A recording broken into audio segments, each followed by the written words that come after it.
Howdy Ponies and welcome to our channel. I'm Carlina. And I'm Patrick. And we're going to show you the full setup of our Nova 5100 watt Thunder laser. Before we dive into this, please like and subscribe. So once the laser was unboxed and in the shop, we needed to figure out where exactly we wanted to put it. And then after that, we needed to figure out where we were going to drill the hole in the wall for the exhaust. Thankfully, with the right tools, Patrick was able to drill a hole through the wall, and then we took out some of the installation. It was a little difficult getting through the corrugated metal, but thankfully with the grinder, he was able to cut through everything and then pull that piece right out. You will need to purchase a dryer hood for the exterior of your building. This we got at Home Depot, but I know you can also get it on Amazon. We took a file to the exterior of the building around the corrugated metal just so we can sand down some rough spots. And then as you can see, it slid in perfectly. We then screwed it to the exterior of the building just to make sure that it wouldn't move. And then as you can see, we filled all the cracks around the dryer hood with this spray foam. If you can't tell, this was my first time using this spray foam, so it wasn't the prettiest, but it sealed it great and did its job. Now it was time to move back inside and set up the exhaust. We attached our exhaust fan to the side of the shop, and to do that, you just need to remove the center portion and screw it to the wall. When setting up the exhaust hose, you want to make sure you have little turns and angles as possible. So we created a little shelf that fit between our conduit and went right to the machine. Before we slid the laser up against the wall, we attached the exhaust to the back of the laser, and then we also attached the hose to the back of the laser as well. Thunder provides you with a generous amount of this ducting hose, so we just recommend cutting it to size before you attach it. One of the things that gets sent out with your Thunder laser is this amazing little toolbox.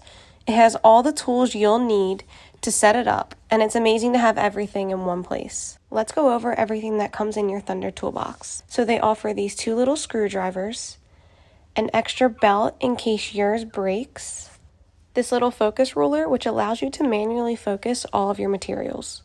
These are the keys that you'll use to open up your lenses whenever they need to be cleaned or if they need to ever be replaced.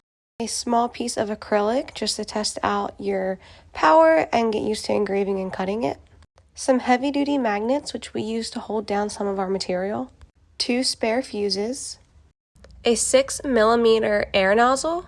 An XY limit switch. Then at the bottom of your toolbox are all of your wires and tubing. Here's your main power cable, your chiller cable, tubing to connect to your chiller and laser, USB to connect to your computer, and the Ethernet cable, which we use and recommend.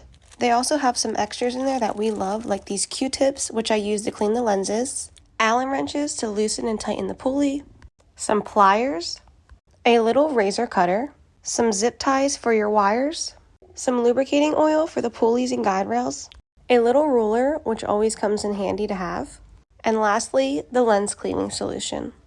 Now that we've gone over everything, it's finally time to set up our Nova 5100 watt Thunder laser. Now it's time to set up our chiller. Thankfully, with Thunder, they label everything, so it's super easy to set up. First, you need to grab your tubing and find the water in and water out on the back of the chiller and connect that to the back of the laser. So it's pretty much orange to orange and green to green. They slide on pretty easy, and you might just want to give them a little wiggle to make sure that they're completely secure. Next, you're going to grab the cable to connect the chiller to the laser. So you'll just plug it right in the back of the chiller and screw that on tight. You'll then repeat that step for the back of the laser. So you'll plug it right on in and screw that tight as well. You're then going to grab the cable for the chiller, and it has this little notch on the back. So when you plug it into the socket and twist it, it automatically snaps and locks into place. You'll then plug the other end into the chiller. The last step for the chiller is filling it up with water, and you're going to want to use distilled water for this. We use just under 2 gallons. On the back of the chiller, there's a little gauge, so you can make sure you're filling it up exactly where you need to. So we just made a little funnel and poured the water right in. The last thing you'll need to connect is the air compressor. So you'll grab this blue tubing and attach that to the air compressor and just tighten it up with a wrench. You'll then take the power cord and plug that into the back of the machine, and then the other end of the blue tubing you'll just attach to the right side of the machine where it is labeled, and you just have to put some pressure in to slide it right in, and then it's nice and snug. Finally, we can plug in the machine's power cord. So as you can see, it has a little notch that locks it into place, so once you twist it, it'll slide right in and lock. Then you'll just take the other end and plug that right into the outlet. Before turning the machine on, there's a couple more steps you have to complete. So you have to open up the back of the machine to take out any of the shipping foam that protected it during shipment. Lastly, before you turn your machine on, you're going to want to make sure that it is level. Ours clearly was not, so you're going to do that by lowering the feet and checking if it's level throughout the process. Ours took a little while just because it was a little awkward to get under there, but after about 10 minutes, we had everything completely level. Now it was time to turn our machine on. We originally used the USB cable, but then soon changed over to the Ethernet. We just had to get an adapter to plug into my Mac.